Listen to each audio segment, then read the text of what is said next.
Hello everyone, today we talk about Russian, Lithuanian and Golden Horde warfare during the 14th century for our Eurasian Steppes warfare series, addressing the main kind of, in fact, technical profile of these people's fighters and a bit of political context, so a bit like in the other episodes, always given that we have out there a substantial amount of videos describing this people's warfare in kind of greater depth. This is true both for the Rus and Lithuania.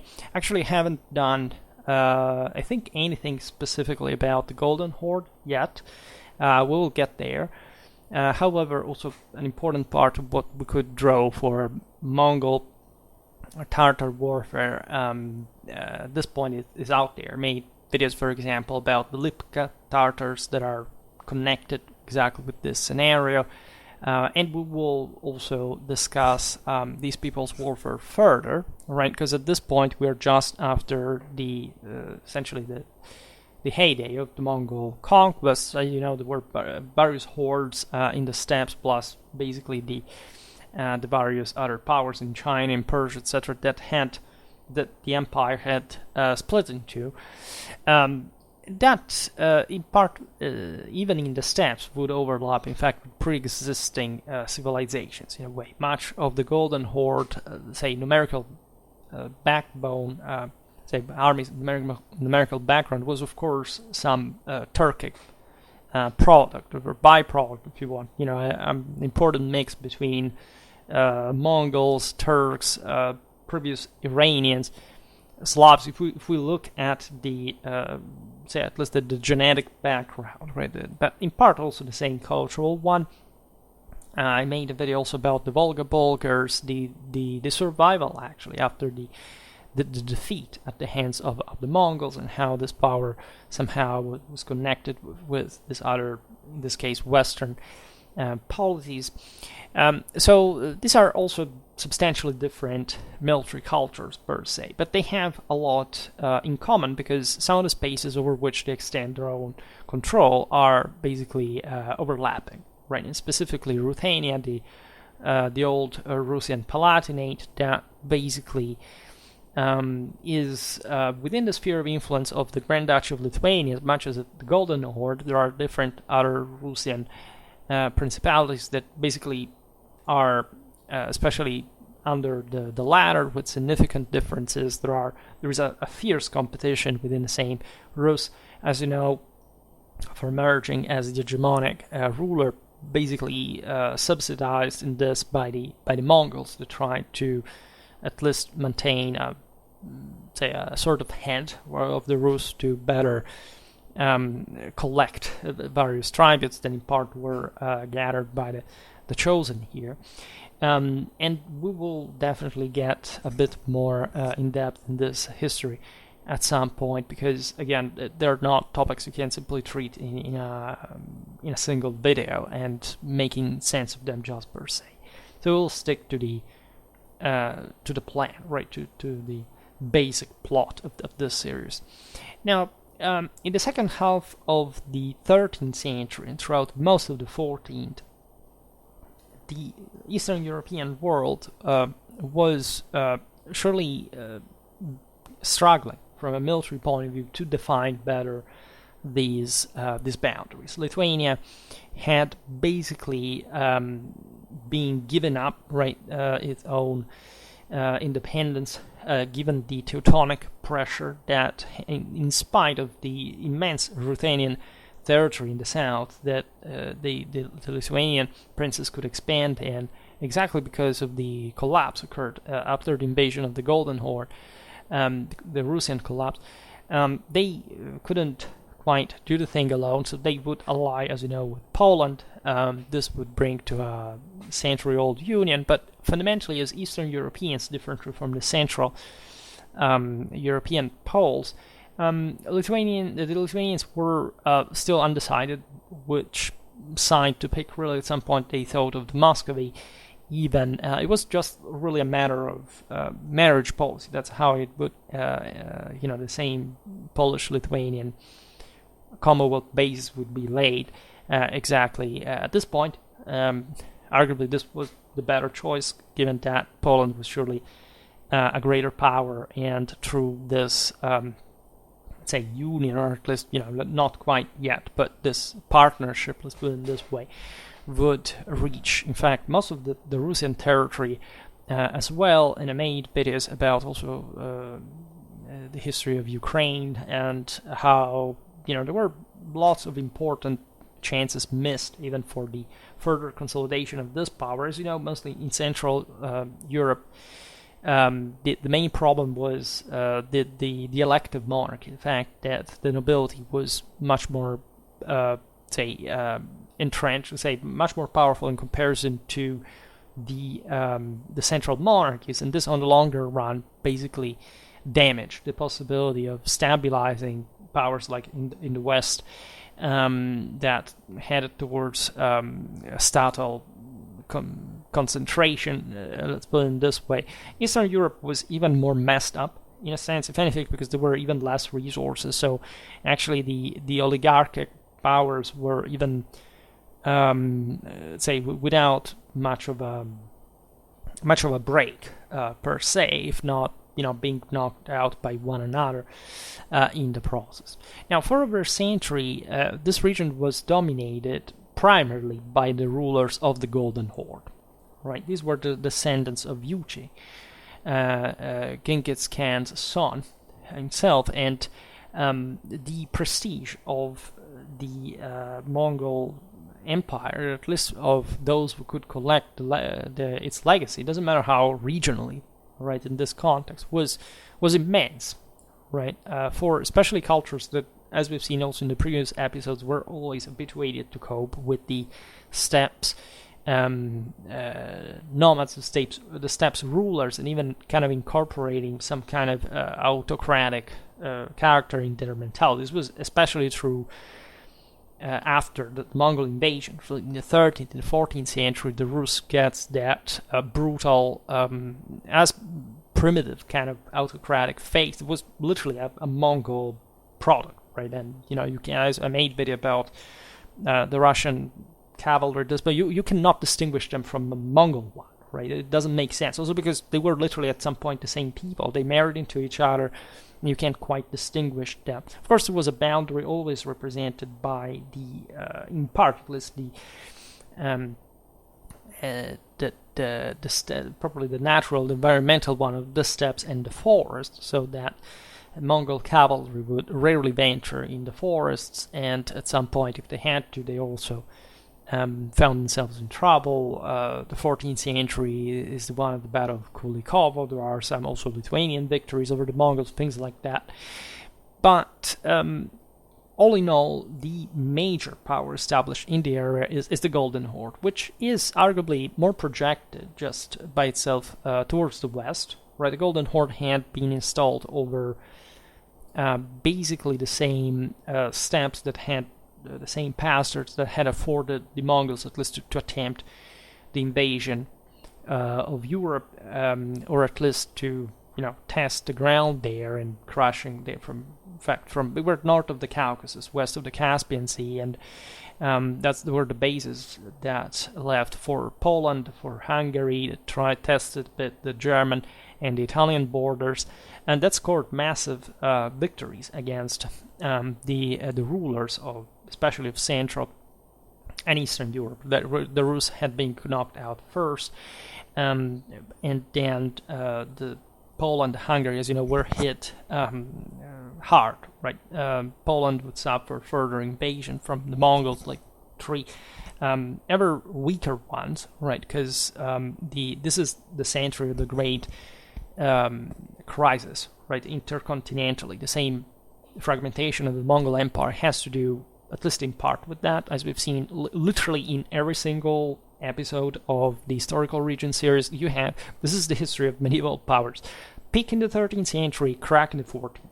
All of them, like there is not a single exception. This makes you understand the scale, the extent.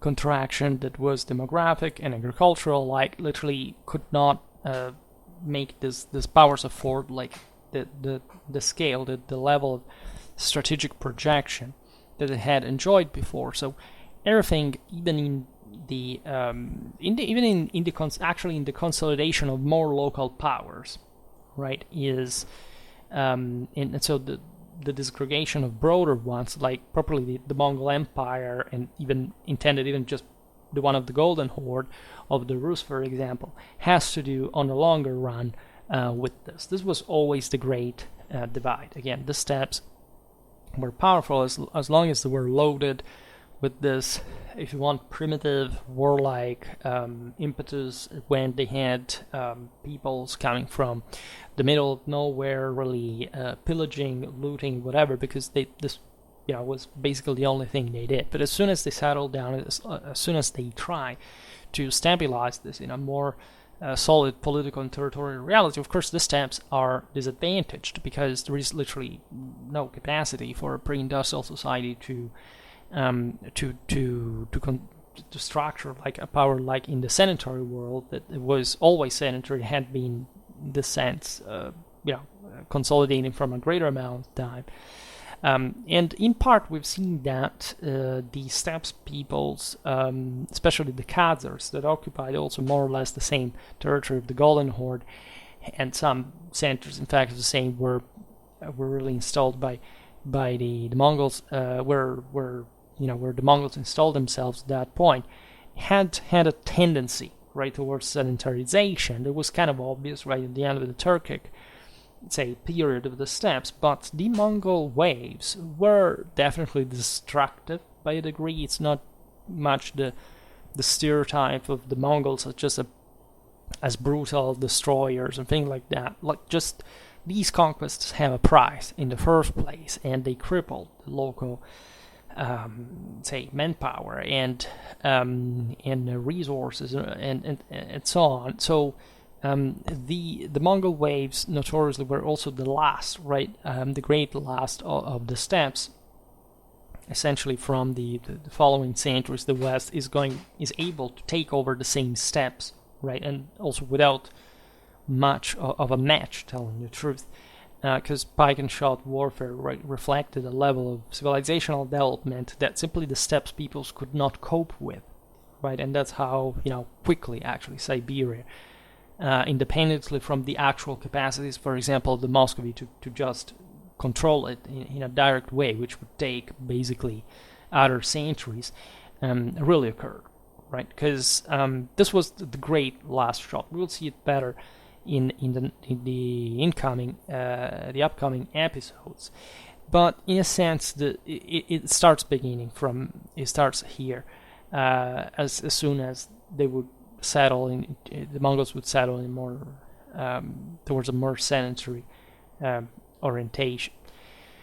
This doesn't mean that they weren't powerful. Actually, all these powers were balanced with one another. They could, by the way, rely on a myriad of different political allegiances that were shifting continuously. Just think about all the groups just that the Mongols had brought under in the steppes, or some others in the frontier areas, the wild plains, for example, or just the fragmentation of the Rus, and so on. And with substantial cultural differences. Right, Novgorod is very different from Moscow. Moscow is very different from Kiev, and all these things. And surely, say, Eastern Europe was not enjoying a period of particular, say, prosperity or stability. We can just, however, observe how the Mongol grip gradually will start fading away. Political maneuvering started becoming naturally, as always, given the Clausewitzian principle, more important, right, than having a mighty army like the one of the Golden Horde surely was. The limits of the Mongols to interfere too much into the Russian interland were notorious, right? Northeast, the Rus was a tangle of warring states that, the sense can play, in fact, in favor of the Golden Horde to a degree, but that are also evidently spending their resources because they think that the Golden Horde is not the only thing existing, and it's more important for them to consolidate from a sanitary point of view. Under Duke Ivan Kalita, the Muscovy rose, for example. The southwest of the Rus, instead, the most developed area, Kiev, the Galicia, those areas that in fact would remain the most advanced in Ukrainian and Russian history for a very long time, became a part of the Lithuanian, in this sense, and Ruthenian, and Russian Grand Duchy, right? Actually, the Russian Palatinate basically civilized the Lithuanians to a great extent. The same Poles eventually civilized, in part, further the Russian Palatinate. In the 17th century, the entire concept of Russia was essentially fabricated, as you know, on behalf of the Tsars, actually in Ukraine, at the College of Chernihiv, right? It literally invented the entire concept of Russia, imperial, like the whole story that is, what at least they teach in Russia nowadays, unbeknownst to this dynamic, as a sort of, theological thing that the Muscovy had to write. It wasn't the same thing, but especially, right, the Ukrainian lands were far more culturally advanced. This is notorious than the Muscovy, that was actually one of the most crudely and brutal, in fact, Mongolian influenced principalities of the Rus.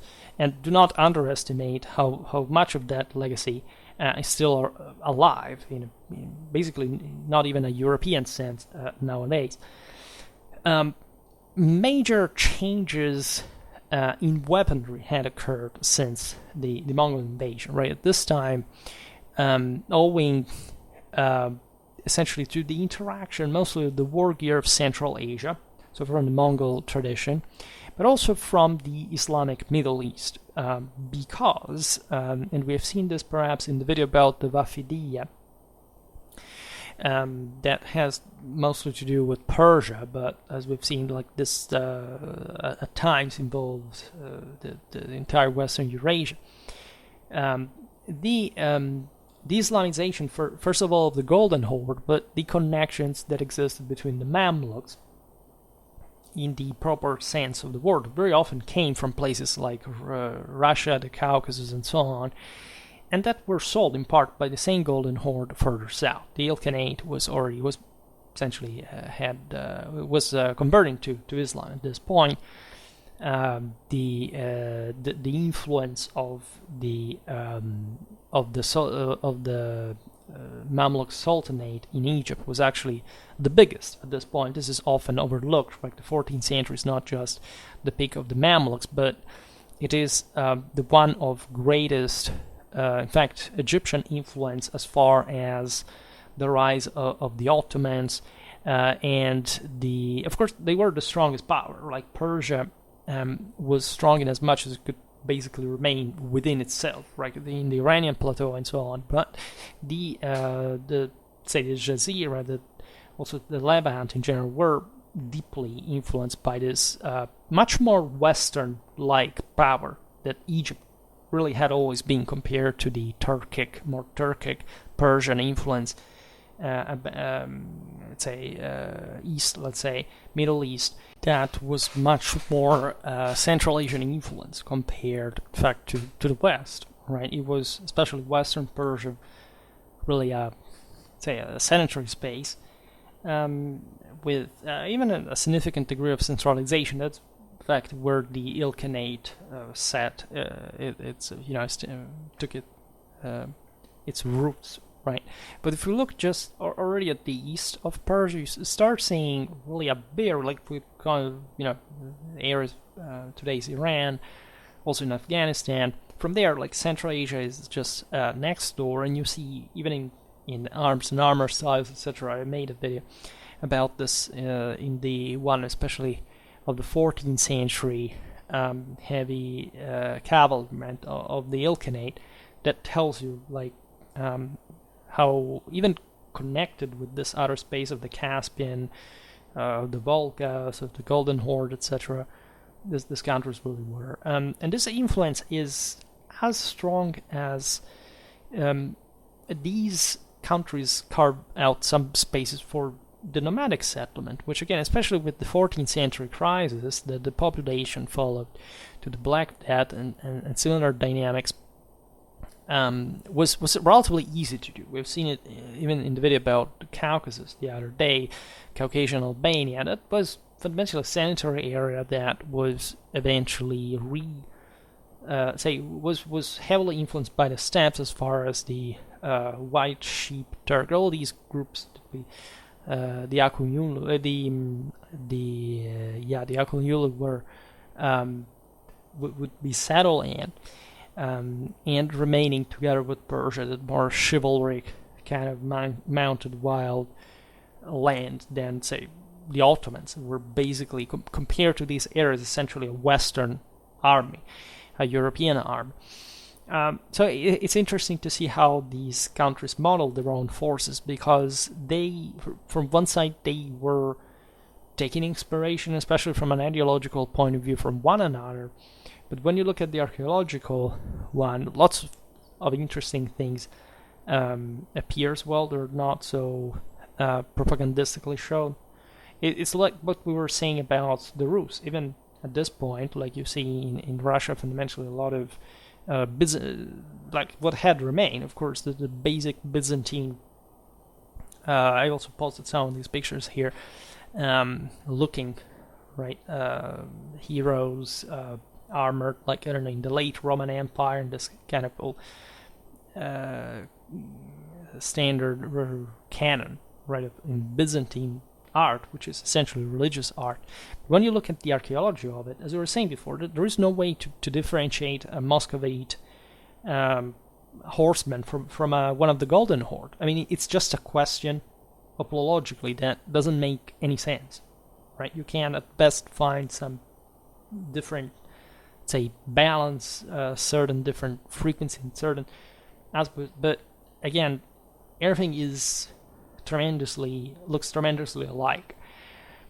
And as I explained, this is valid in a broader sense, not just because, in fact, even the spaces where we're finding were practically the same, but because essentially there wasn't even a major technical differentiation that would make sense, right? To which extent, like it, mostly when you look at these panoplies, differences, characterizations, they're just maybe just like in fashion, right? They're hardly anything hardcore per se. An armor is always more or less made in the same ways, right? It doesn't even matter whether we're wearing lamellar or mail to a degree, right? It really depends what the essence of that armor trooper on the field together with others.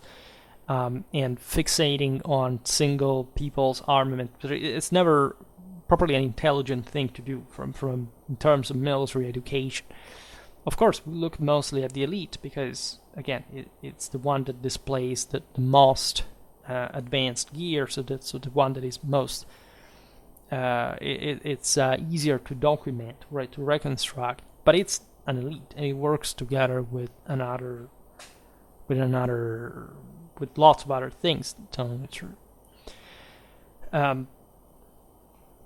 So this influences, as we've seen, came not just from the east, but from the west, right? In all this, in spite of the 14th century crisis, essentially the Western world would fundamentally had emerged from the broader Frankish sphere of influence will impact all of these lands. We'll see it in the next episodes about the Italians, the Ottomans, and the Tartars, because the markets, especially after the Fourth Crusade, had been properly taken over by the Westerners. But even before that, like telling the truth, but even more, right? When you look at the Polish knight of the 14th or 15th century, at this point there is no difference with a German one. Right, they're basically the same thing. When you look at Lithuania, when you look at the Rus, they are something different, right? They're much more influenced by the Mongols, and as I often say, probably the moment in which we start distinguishing historically Central from Eastern Europe is actually the Mongol invasion, because before that, the Rus was much more similar to Central Europe, just culturally and politically, socially, and also militarily as a consequence. So the Russian weaponry was subject at this point to slight changes compared to the ones we've seen, the picture we've seen for the 13th century. There emerged, for example, earpieces added to helmets, breastplates on cuirasses, richly adorned quivers, and armor whose soft base was reinforced with large rectangular steel plates, right, both from the inner and the outer side. Right, the Russians called this armor by the Turkic name of kuyak, right? But other, this type of armor was in itself the product just of a more universal military change at that point. Here, firearms are starting appearing. Even the Mongols that traditionally were, because of chivalric bias, especially from the elite, adverse to firearms, they mocked in the Golden Horde the gunners because their stench was akin to the one of the devil, sulfur, right, because of the powder. Actually made a significant use of them. The same is true for the Ottomans. We've seen it that the Sipais fundamentally are a bit like the Apollonian chivalric elite that says, oh my god, we do not use this kind of cowardly weapons that kill from a distance. But of course the Ottomans are very advanced.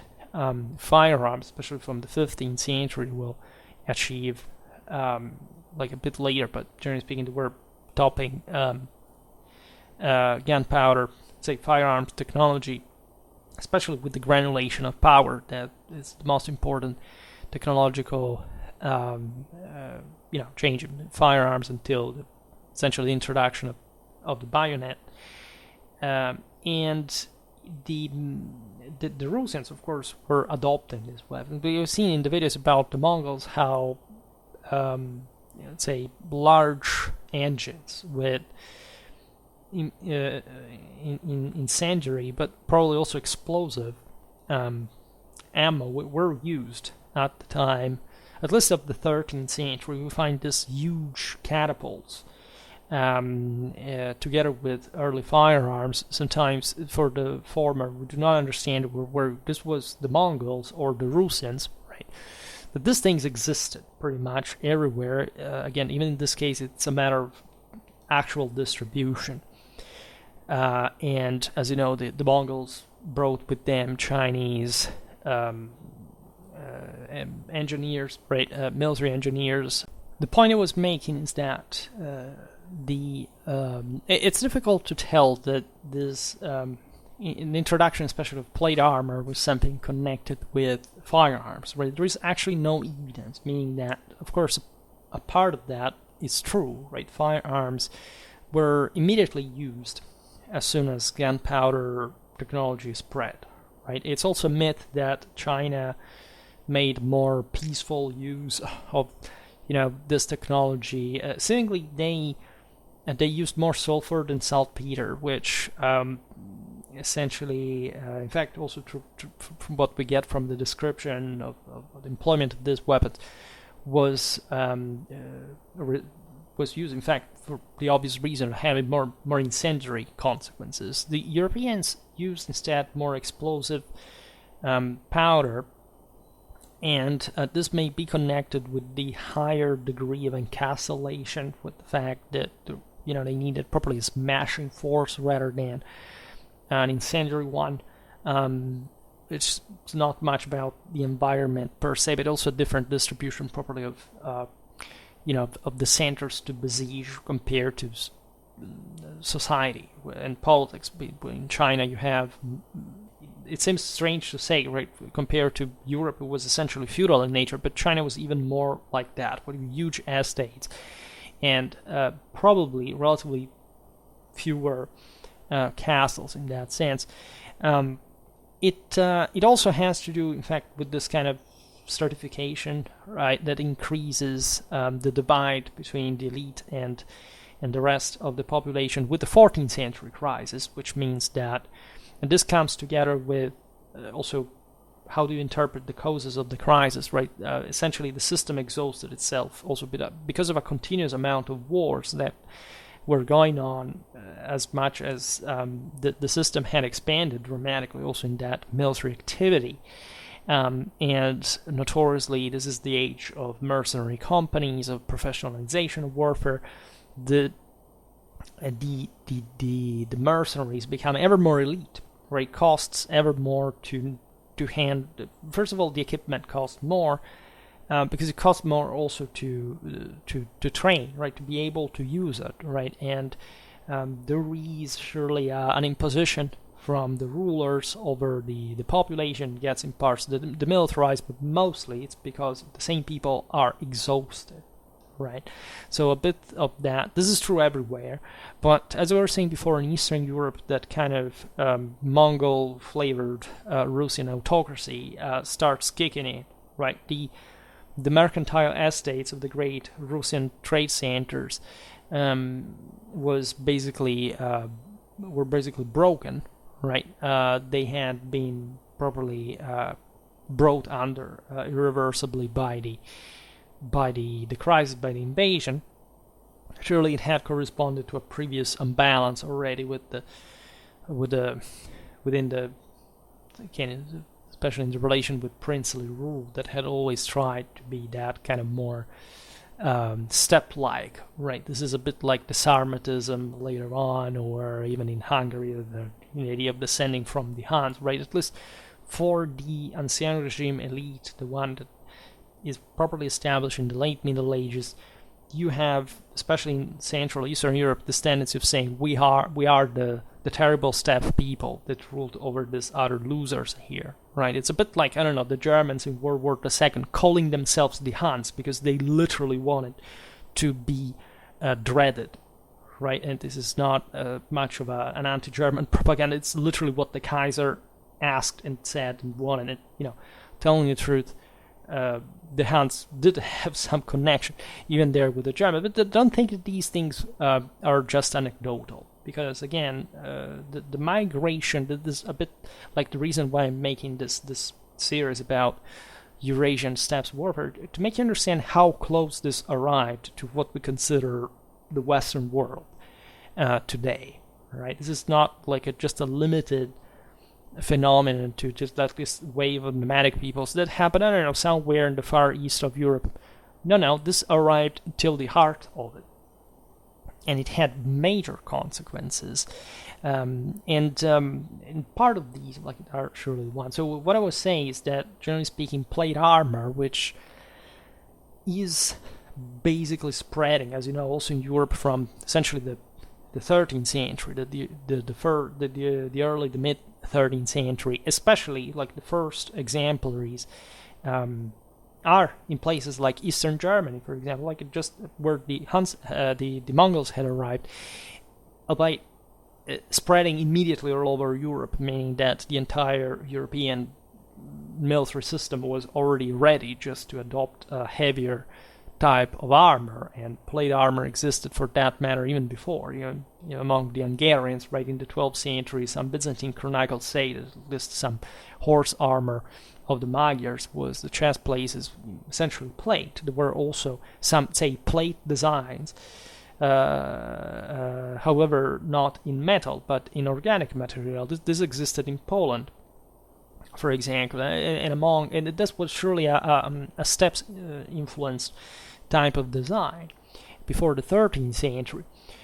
So again, what happens with armor is it's just becoming heavier. So what you see in the East is maybe some characteristic, more lamellar stuff, right? But when you look at chest pieces, when you look at the fact that in part plate armor would actually develop less than in Western Europe, as you know, because the steppes do not quite reach full plate armor, right? Doesn't matter how, unless you want to consider lamellar essentially a type of that by degree, because as I was saying before, the terms are also relative, but mostly look at some fashion of armor, but the concept being the same.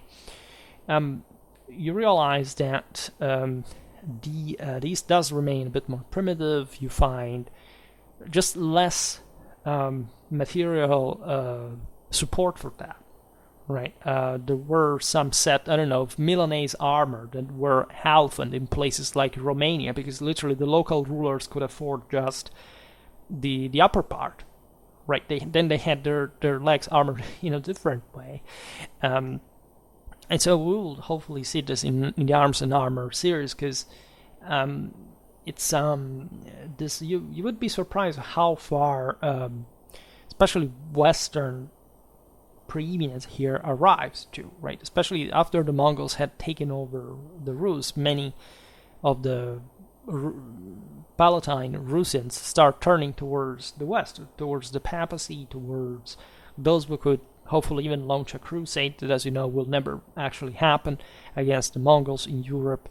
But still being actually close to that world and close to areas where, and even serving we've seen, for example, in what was that here, at the time of Ottokar the Great, of Ottokar II of Bohemia. Like, there were quarrels with the Hungarians that were mirrored partly into with the Russians of the Old Palatinate, and that, in fact, who brought troops also to fight in the Pannonian Plain against the Germans, the Bohemians. So it's that close, right? It's not even just geographically speaking. Areas like Czech Republic or Hungary, they're just there, right? Ukraine is behind Slovakia, etc. So it's and especially some of these areas do not have actual borders, right? So geographically, so the steppes again arrived until really Central Europe without much of a problem together, and the opposite direction was also in fact followed. Some of the armor that you see emerging here, especially the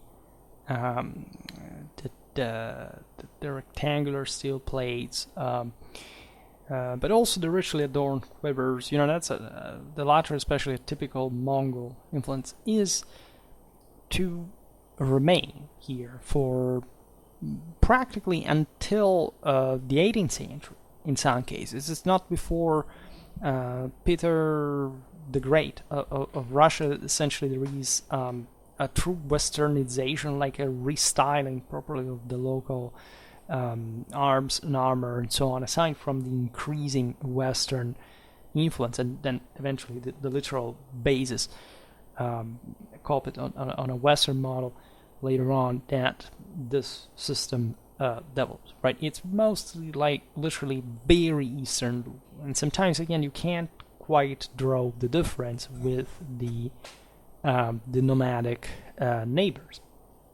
All right, and admittedly, this arrives substantially west too, right? At least during the 17th, let's say the second half of the 16th century onwards, the same Poland, properly with the Union, with Lithuania shifts dramatically its boundaries east.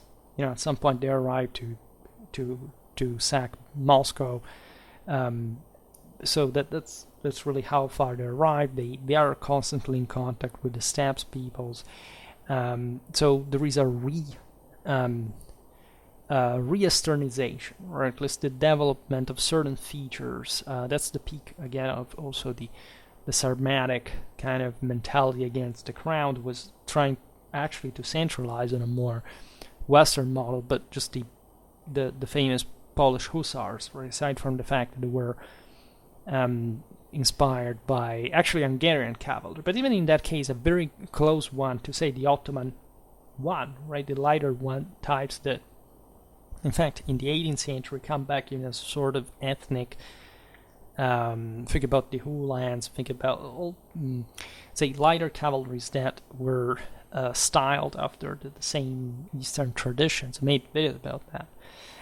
That returns at this point, but in a context that at that point sees by the 18th century the re-standardization of the entire European warfare on a Western basis. Like, you can, aside from these ethnic groups that literally still live as tribes, to a degree. Think about the Cossacks, right?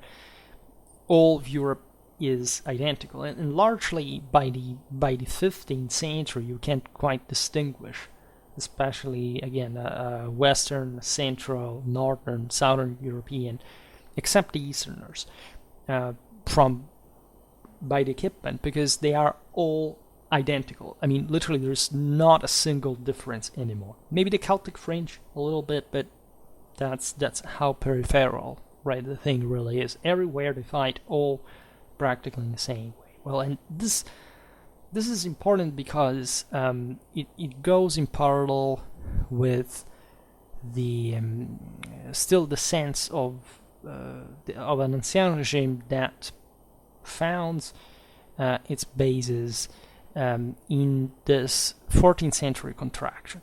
Like most of what we see again in the form of what we consider modernity is really a product of the ancien regime as it's established in these times, and again with regional differences that really live to this very day, right? That have an impact that goes often beyond the even the pre-existing divide that of course existed. We often mention the various eras of Europe, how they developed, how I care very much about this topic, admittedly, because I think that actually that continuity is very important. But in this case, it's there is a precise point in time in which we have somehow neglected, right? And especially the interpretation of their of it, right? The presumption that it was a sort of renaissance in the modernistic, democraticistic sense of the term, that frankly is something that nobody believed until a couple of hundred years ago, right? Not even during the Enlightenment actually people had that kind of impression as we have matured it today. And beware, because if you are looking for conspiracy theories problem, actually this one is not a conspiracy theory, but it's just one of the most important points to start from, at least for starting to reconsider what the current world is really about. So we see here Mongol influence, Turkic influence, Kuyak, right? The fact that, again, we talk Mongols, but the Tatars, as such, at least for how we intend them ethnically, even in the approximation of the term, were Turks, all right, or at least, of course, a mix even with the Mongols, but they sometimes were very different from the communitarian origins of the same, right? This aspect is also crucial. There was properly a different name for the Turks, at least the ones that had always been dwelling at the boundaries of the sedentary world in Eastern Europe, and the Mongols, right? And the former ones were actually pressed by the Mongols into Central Europe, into the sedentary parts of Eastern Europe at the moment of the Mongol invasion, and sometimes even slightly later.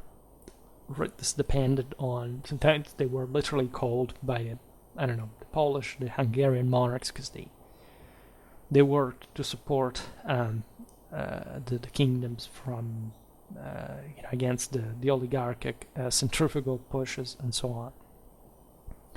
So if we look at Lithuania, Lithuanian weaponry, for example, we realize that in a sense it was Central European as well, where at least if we notice that Ruthenian, that the old Russian Palatinate was substantially similar to Central Europe, and we look at the boundaries, say the spaces from which the Lithuanians had emerged, they were pretty confined. Again, we look at the Grand Duchy, we say wow again, but most of that extensively, and also in population, in culture, etc., was Russian.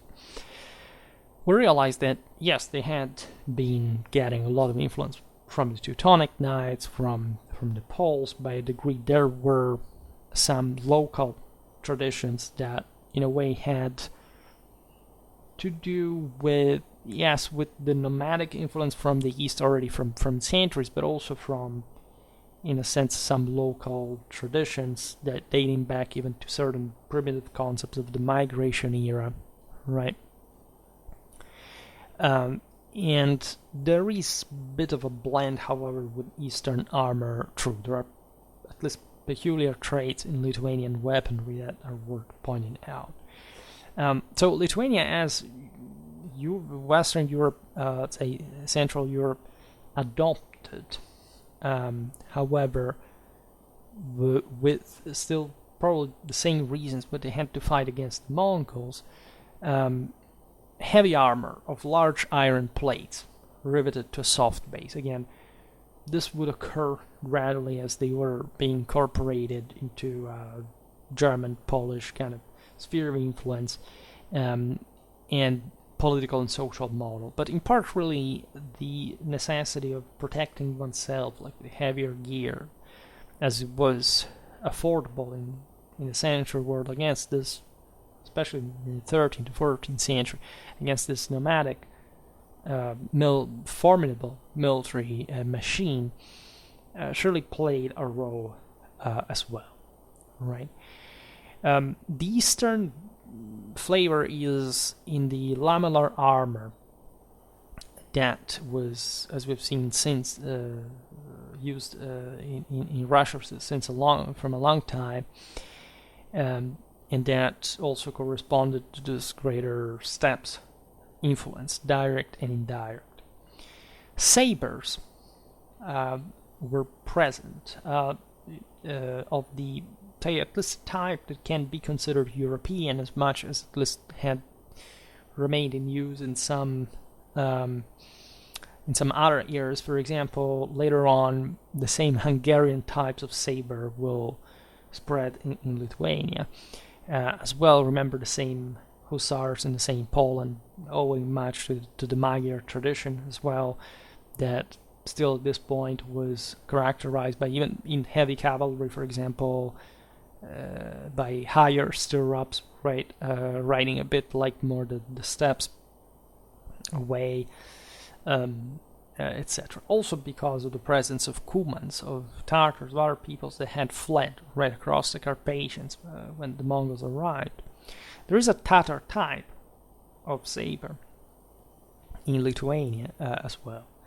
It was mostly used more as a side weapon than the massive, sabers that a Golden Horde man-at-arms would normally use, right? A Lithuanian knight. I made a video about Kęstutis seal that shows exactly from the 14th century what a Lithuanian man-at-arms looked like. Would use like a 1.5 hand sword or a double-handed sword at that point, and generally speaking, getting heavier toward that direction. Also in armor, as we've seen, more often plate armor than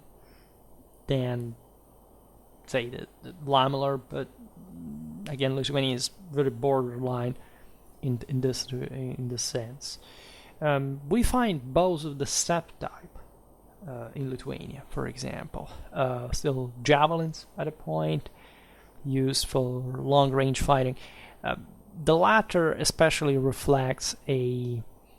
surely there is a bit of steppes there, but the Lithuanians, as you know, were particularly primitive until fairly late in time. As you know, they were essentially pagan tribes, right, until this point. They start fully feudalizing, right? They didn't have many resources at home. That's why they had to hurry for occupying the Ruthenia, because that controlling that land was the only way to get the actual hardware to fight against the Teutonic Knights, and still losing. Doesn't matter how resilient and how long the Lithuanians were and how long these wars would last. At the end, they had to side with Poland, the old enemy, and basically being Germanized by them in the process. Still having, as you know, managing to place their dynasty in Poland, shifting there the center of power, because again it was mostly Polish thing, like a Lithuanian one in this partnership. In any case, the weaponry of the Horde was the one changing the most during the 14th century.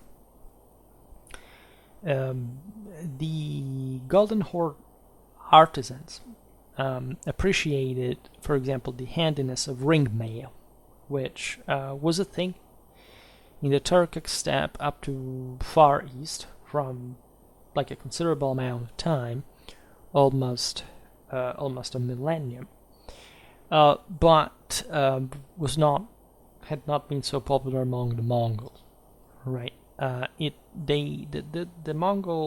Golden Horde artisans were so capable to overrule the relative lack of solidity of this armor. We see for the first time armor where mail is interwoven with steel plates, exactly in these counters, right? First rectangular and then narrow, right? And such type was called Javshan, that is actually a Persian loan that tells us that something was in fact happening also in the Middle East, in this connubium as we've seen with Central Asia. Especially the narrow splint variety of the Javshan known as Bakther was in use among the Golden Horde. The saber also was improved dramatically, and not much in an anti-armor sense, where you could think that the Mongols would have somehow had to cope now in their westernmost boundaries with more plate armor in the Western world than the ones they had already had on their own. So the idea of sabers becoming relatively obsolete against, especially the most, the actual targets against which they were designed. Also armor, because again, it's not about saber in itself. And saber, of course, is more of a cutting weapon than, at least in a specific context, especially for horseback use, right? It has a slighter bias in that direction compared to the typical army swords that you find in the West and so on. It's a bit of a non-problem as well. I think that the difference between a curved and in a straight blade is the same between a white and a black cat, as far as the respectively you have to cope with an enemy or catching a mouse, right? But what you see here is something that goes instead towards a more cutting dimension. First of all, it became even more curved than it was. This suggests even an increased, let's say, fact rating kind of, cutting by horseback kind of fencing, right? Let's put it this way. So it actually speaks on the longer run of a type of combat that was perhaps even giving way to the heavier Western impact per se. The blade grew wider as well, so the concept is that this weapon is increased in its own cutting capacity, which is strange, at least in as much as in the West the edge of the sword starts becoming ever sharper exactly at this point, right? Ever since plate armor is introduced, swords in Europe become also much more, say, blunt, traumatic than cutting. Up to plate armor, you realize that whatever was worn, chainmail basically is the heaviest thing, was still conceived technically to be if not easily cut, because of course that is not possible, but still significantly damaged by the sword through the cut, right? Instead, the double-handed swords in Europe appear, and spread in a homogeneous way from the last decade of the 13th century. From that point onwards, the point is mostly using these massive swords to smash armor as far as the joints, especially of plates, were involved. Then eventually, if you look at the 15th century men-at-arms, as you know, they did use that, but they used also warhammers, maces, things they would use to smash even more and to cause damage, probably with much, more specifically designed weapons for impacting the structure of a plate, a metal plate arm. This thing instead in the Golden Horde doesn't follow that pattern. So again, my suspicion is that it was starting to suffer against the reinforcement of armor itself. We see as you see here, even an introduction of mail rather than just a reinforcement of plate armor from the Golden Horde side. Again, it's just an impression. It's not that the warfare defense and the weapons changed dramatically, or that they took immediately a diametrically opposite direction when they were developing in these two spaces. But there is something that, in my opinion, profiles the sense of an ever more marginalized steppe compared to even other Islamic powers such as the Ottomans that were a bit more, if not properly developing a heavier component. Just maybe the feudal cavalry was so, but they surely were heavier than the Tatars, and they would stereotypically mostly appear. Right, mostly the idea is that the Tatars would have to send to the Ottomans from the Khanate of Crimea and so on, hordes of lighter horsemen rather than the heavies that were there, but mostly were absorbed by the Mongol elite. Right, they were fighting by the Ottoman elite. Were fighting all together together with the sultans. There was probably a corps that was constituted by all these various foreign princes coming from very different places in Islam. If you look at the Golden Horde sabers, the third or quarter nearest the tip got even wider still and called Elma. Right, so this also tells you more chopping, actually, not more smashing.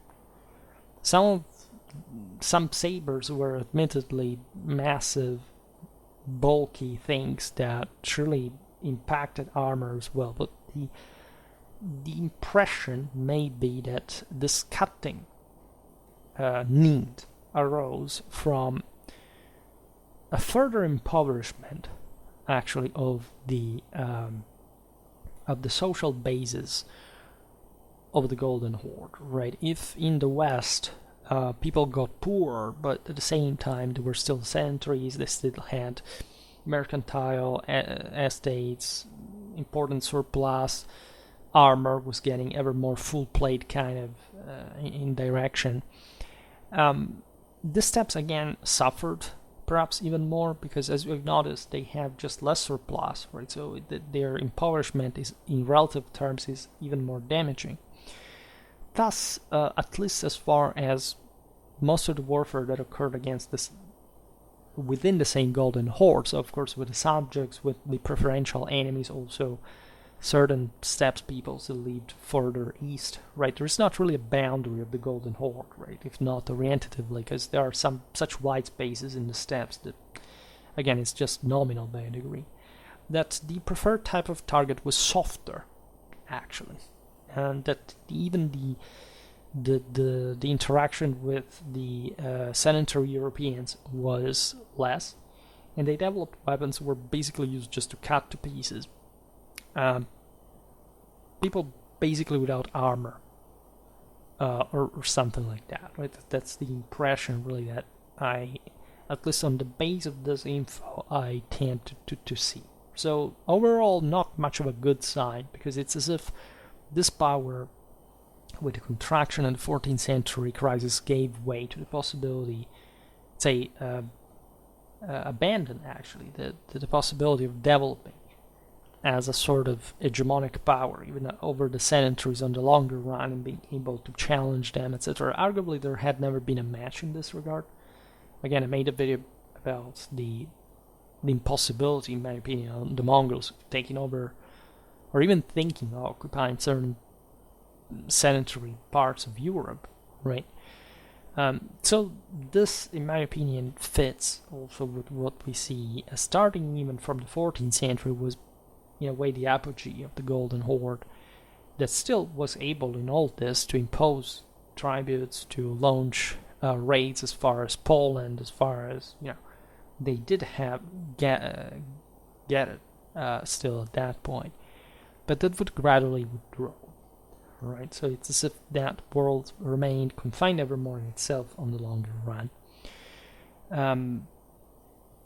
which also is a bit the destiny of Atlantic, transoceanic trade. The Indian trade would open. This would damage certain parts of the older, of the same Mediterranean. It would take a long time before, making it a relatively backwards area technologically, centuries and centuries, because for the following ones it would actually remain still at least one of the top advanced in Europe.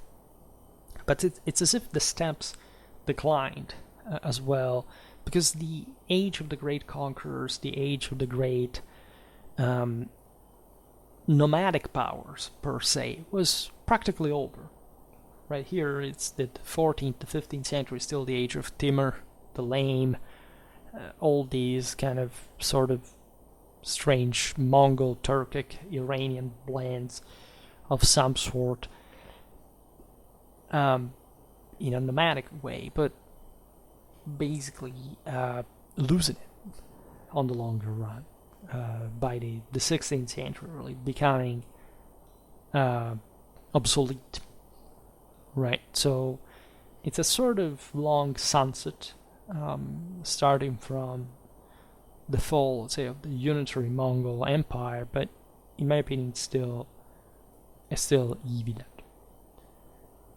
We see among the Golden Horde horsemen a type of lance with a narrow head becoming the most widespread type of spear, which also doesn't suggest the capacity, the will, the interest in creating ever more smashing power, like the Turks had actually developed originally, if you look at the previous videos we made on steppes warfare.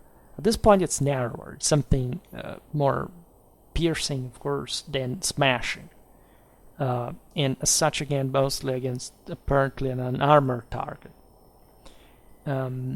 This still is a superficial apological insight, because at some point we have to look also at the length of these spears. It's not that simple. That's why I make this recapitulation video. Let's call it this way. But again, also we do not see, still from the tip, something evolving towards, say, a more anti-armor type, right, of warfare. And considering that the moment of greatest use of armor, greater spread of armor, greater distribution, and also consistency of armor just on the battlefield was yet to come in the 15th century, at least in Western Europe. What you may think this doesn't have to do with, say, okay, well, we'll take away the impacting force of cavalry in favor of, say, gunpowder, artillery.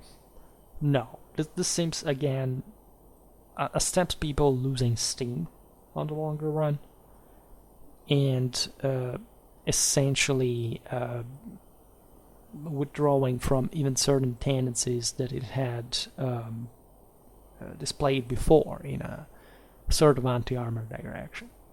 So that this is, honestly, I say it because I think it's fair to address the thing in these terms, but the more I study steppes warfare, the least impressed I am by it, right? I think like it's typical in the Western world we have created, let's say, a myth out of something that we just thought to be monstrous, barbarian, and in this sense unstoppable. Oh, these guys have the force, whatever.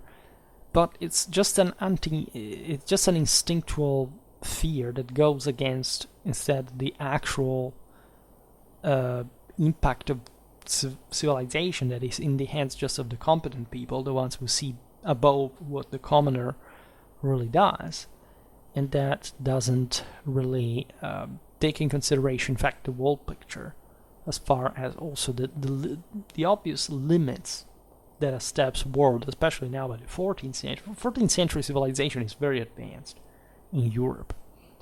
It's literally the peak of, at least the beginning, the early 40s. In many ways, also from a military point of view, it's an incredible display of power. This is true in relative terms also in the steppes, right? That's their peak as well. Without the digressing on how relatively quickly the Mongols acquired, the local customs as far as the Chinese and the Persians, etc., were concerned, we have to obviously assist to the end of the Mongol Empire, right? Or basically any other greater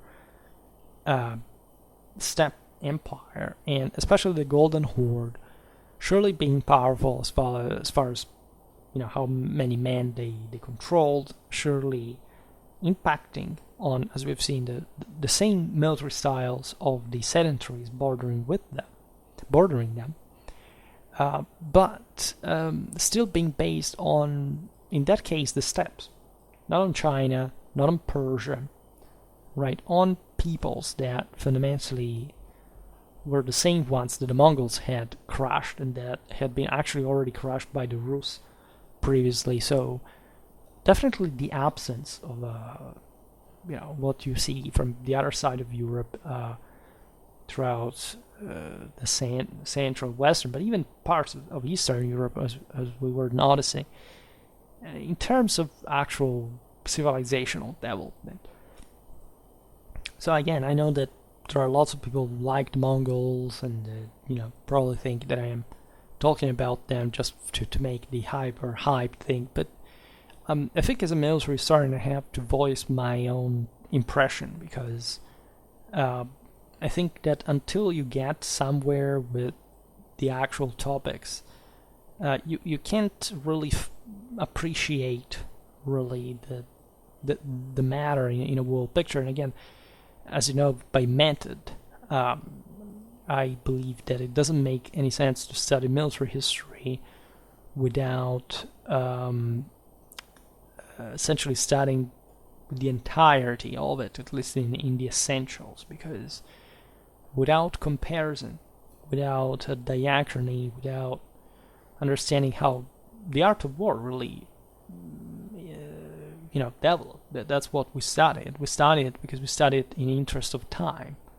We look at the evolution of all these systems, not at their static and, say, decontextualized presentation, just of the strong point. At some point, you must come up with a judgment on your own, and I personally think this, and I will probably keep doing so until somebody comes to disprove my point. But again, as you understood, especially if you follow me from quite a while, am a fan of the much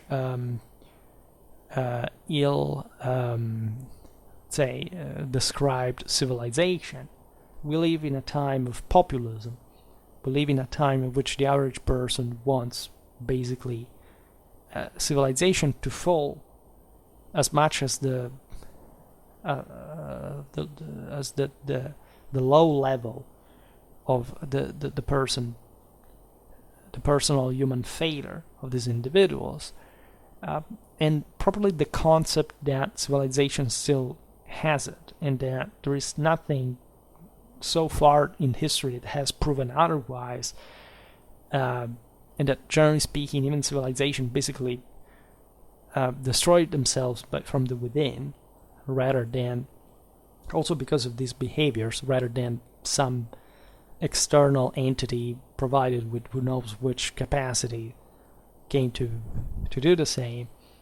I think is quite evidenced by, in fact, all these, especially by the outcome, the follow-up, you say, of all these civilizational crisis contractions, because whoever was from outside of civilization wasn't at all living better, nor than in civilization, nor than before the civilization cracked, right? So it's and surprise, they all wanted to come to live in civilization. So that's and very often they wouldn't have the cultural tools to be accepted there, because again, it's in relative terms, civilization still has less damage overall, even in these contractions, than what the steppes in this case has out there. So I would reflect on it.